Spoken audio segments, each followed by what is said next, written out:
Israel is at war. It is going to eliminate a lot of current jobs. President Vladimir Putin has launched anxiety and depression. Devastating changes to our climate. Humanity will be wiped out.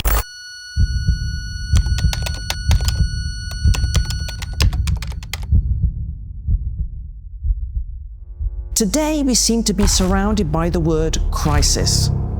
It can refer to very practical, concrete problems, like the cost of living crisis. But it can also refer to profound cultural and philosophical issues, such as the identity crisis, or to violent conflict around the world, or to the existential threat of the environmental crisis. Pope Francis has described our current situation as a complex crisis that is both social and environmental. The ecological challenge, the challenge of climate change, the challenges of potential nuclear war, and of course, the challenges of the biodiversity collapse, which is, I think, the most dramatic thing that we can do as a species. It's clear that violent international armed conflict is still with us, even if it does not always go under the formal name of war. We're seeing, in a sense, the meltdown of the modern system of multilateral institutions, relationships between states. Vivimos hoy una polarización ideológica en el mundo, basada en espiritualidad.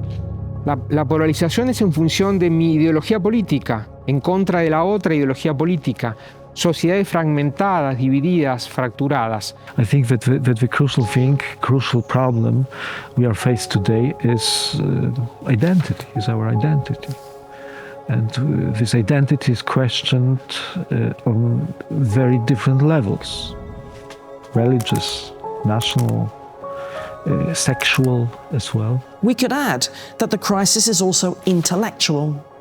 The 2008 financial collapse unmasked the weaknesses in economic thought, which is perhaps today's dominant form of knowledge, while the humanities have been in crisis for years as they've had to face the critique of postmodernism. El problema de las empresas globales tiene que ver con la financiarización.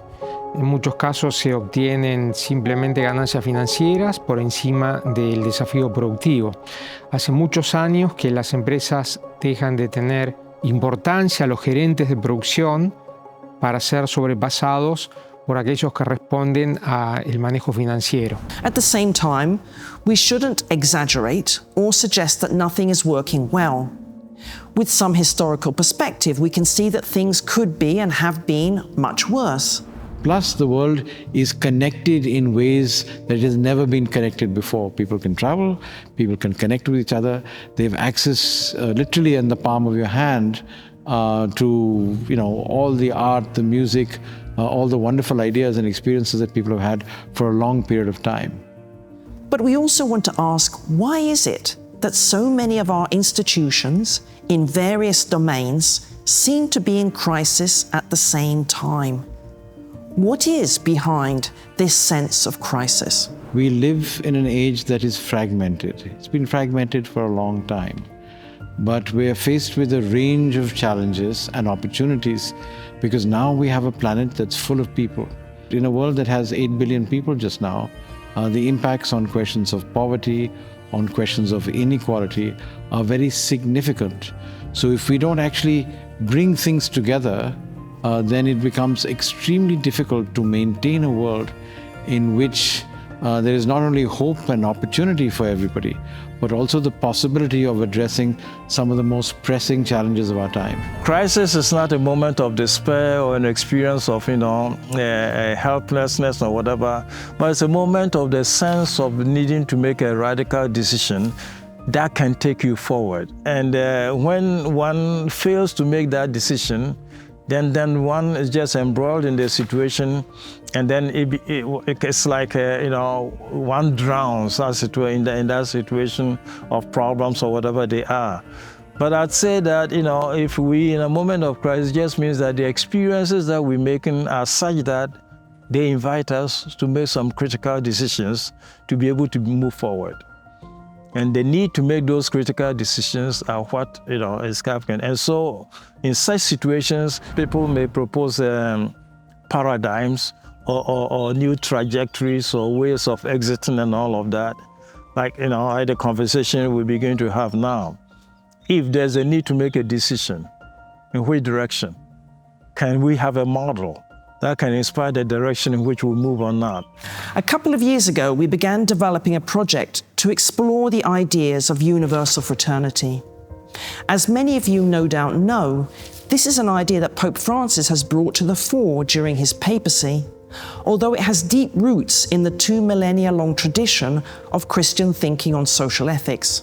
In a nutshell, universal fraternity is the idea that every human being is not only in a vertical, personal relationship with God, but also in a horizontal relationship with other human beings as brothers and sisters. Our proposal is that universal fraternity could be one of those big ideas that have changed the course of world history. If we start with the idea of human persons as achieving their full flourishing in fraternal relationship with other human beings, rather than the idea of human beings as individualistic monads in inherent conflict with each other, can we pair that idea of fraternity with richer notions of liberty and equality founded on a more complete understanding of human nature? We would like to put ideas on the table, discuss them in an interdisciplinary setting, and see if this idea of universal fraternity can help us set a general direction forward. I really love, Pope Francis' idea of universal fraternity and also the underlying drive, right? I think we live in a world of radical individualism, both in terms of individual persons within a state, also states behave as individual, self-interested entities. Pope Francis emphasized the social and relational nature of human existence, and that's exactly the confusion point as well. We are fundamentally social beings. We're fundamentally relational beings. Of course, we're individuals, but we also, our individuality is not separable from our social and relational nature. So maybe, philosophically, metaphysically, or religiously, that can offer a cure of the radical individualism, both within a state and among states. Now, here is a thesis that we want to explore. Our problems today are largely social, systemic, and often global, going from the financial crisis to the ecological crisis, to the culture wars, to the intellectual crisis we see in universities. But our general way of thinking about our problems is still largely individualistic. Now, there is a good reason for why this occurred in the first place. Our individualistic thinking was developed to address a very different set of issues and crises starting in the early modern period. We know that ideas develop in response to the exigencies of their time, and the problems that dominated the early Enlightenment period, from wars in which religion was weaponized, to a rising bourgeois class that searched for more ways to affirm itself, these problems may well have required for their resolution on a practical level more emphasis on the human being as an individual. It's not even a Western idea. It's really a mainstream, modern Western idea of individualism, started by people like Rousseau, who made up this totally untrue story about where we came from. And these lonely savages, human beings are never like that. We always live in a society. We cannot live by ourselves. And if that's the case, then instead of imagining how to be this, brave individuals in the West, in American West, that kind of, John Wayne kind of figure, maybe we should think about how to deal with others. We cannot escape from others. So we may say, not that the Enlightenment vision was so much wrong as incomplete. The individuality and freedom of the human person are central to a sound philosophical anthropology. But the one-sided emphasis on the human individual and individual freedom also meant that we gradually began to lose the ability to conceive of and form social goals, as well as our sense of belonging to each other and to the natural world. We need a more complete picture now. We need to build on the Enlightenment conception of the human person as an individual. We do not want to lose the benefits of that conception, but we also need to bring back a relational dimension to address the new systemic and social problems that we face today. One of the core convictions of many faith traditions is that you cannot be a human being by yourself. Try it, doesn't work. One of my favorite theologians is the German pastor Dietrich Bonhoeffer, who was killed by the Nazi regime. And he speaks of the simultaneous origin of individuality and sociality. We must beware of playing them out against one another. And the tendency of our time, as I perceive it, is that we place a very high value on individuality, and for very good reasons, but we have lost sight of the sister part of individuality, and that is sociality. And it's time to move back into the right balance of individuality and sociality, to recover the tremendous value of community, of relationships, of living with one another and for one another. If we take a step back, we can see that the big, simple, but bold ideas of the past can and have changed the course of world history. For instance, the idea of inalienable human dignity is a powerful example. We take this idea for granted today. We can trace it back to the reflection of religious believers, especially two popes, Leo the Great and Gregory the Great, in the 5th and 6th centuries, who took the Roman idea of dignitas and flipped it on its head. In ancient Rome, dignitas was an honor awarded by the Roman Senate to those who had done something great for Rome. A triumphant general, say, who would be honored with a procession to the Temple of Jupiter. Some Roman thinkers, like the Stoics, had started to think about dignity in a broader way. For instance, they had already begun talking about civic dignity, with the idea that citizens could participate in it. But it was really only the reflection of the Christian thinkers, using both the biblical sources and the philosophical resources at their disposal, who arrived at the idea of what we would now call inalienable dignity. A dignity that all human beings have just because of the kind of beings they are, not because of anything great they have done. We know, of course, that the full implications of this idea on the practical level took a very long time to be grasped. But a seed had been planted, and it started a process of development that is still going on, but which has already profoundly changed our cultural, political, legal, and social institutions at every level. So, I think we can say the idea of inalienable human dignity is an example of the kind of powerful idea that we hope universal human fraternity could become in the face of the problems we face today. I've spent the last 40 years of my life working with another big idea, which is humanity. And as a humanitarian worker in war and disaster, we argue that we all have a shared humanity, a common humanity. And really, for the last 200 or so years, humanity has been the big idea of the human family. And that idea worked very well until really the middle of the 20th century, when after World War II, we invented human rights and international development. And they really carried on all the good progressive work in education, health, human rights. And the word humanity became much smaller, and humanitarian referred really to a very niche form of philanthropy around relief and emergency work in war and disaster. So I think it shows, first of all, that we've we've needed a single big idea for our common relationship before. And humanity has provided that for about 200 years. It also tells us that those big ideas come and go. So humanity is slightly shrinking, but also humanity is in a way too focused on the human.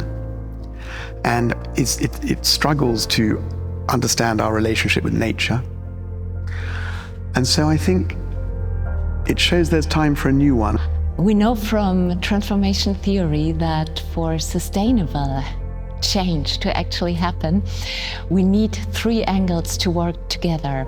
And there's of course the angle of the top-down processes that refers to the regulations, the structures, policy making, law.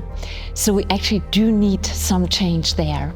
But if we only have that, it won't be sustainable because it will be perceived as top-down if it's not resonating. So we need the second angle to work together with that, the bottom-up angle. We need those initiatives on the ground, the grassroots level. We need to have examples that simply cannot be ignored, best practices. And maybe that's the angle most often ignored. We need something to hold these two poles together. We need something like the great philosopher Charles Taylor calls it a new social imaginary. We need a new story, a new narrative.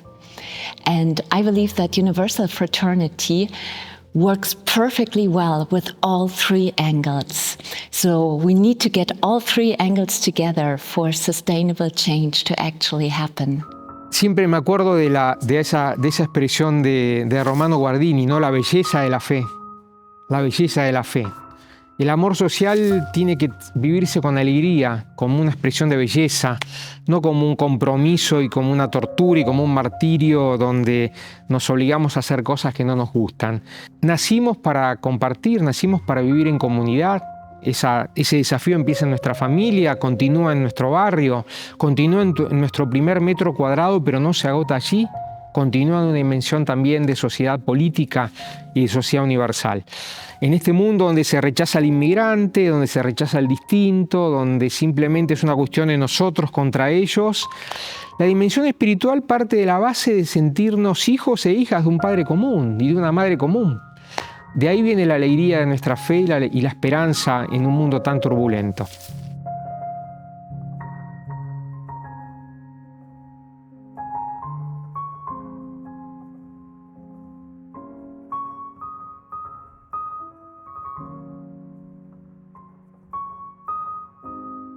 Let me add one final and perhaps more provocative thought here, borrowed from the French philosopher and theologian Jean-Luc Marion.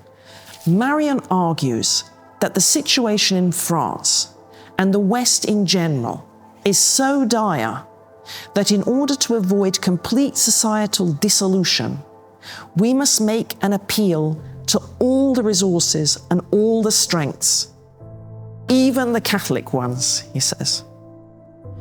Now, Marion chooses to characterize this situation as decadence rather than crisis. This decadence is in fact what he calls a crisis of crisis.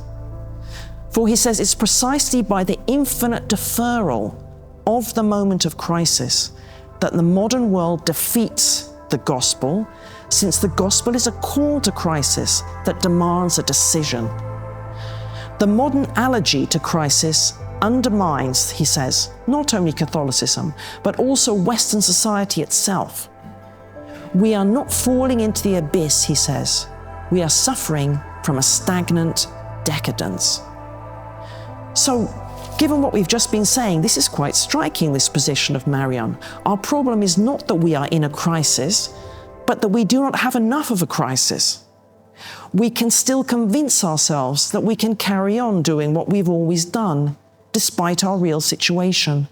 And so we undermine ourselves and stay in that semi-detached, unreal state of stagnant decadence which he describes. It may be that this situation is due, at least in part, to our unwillingness to face our intellectual incapacity to solve our problems. And yet, there's something true about this.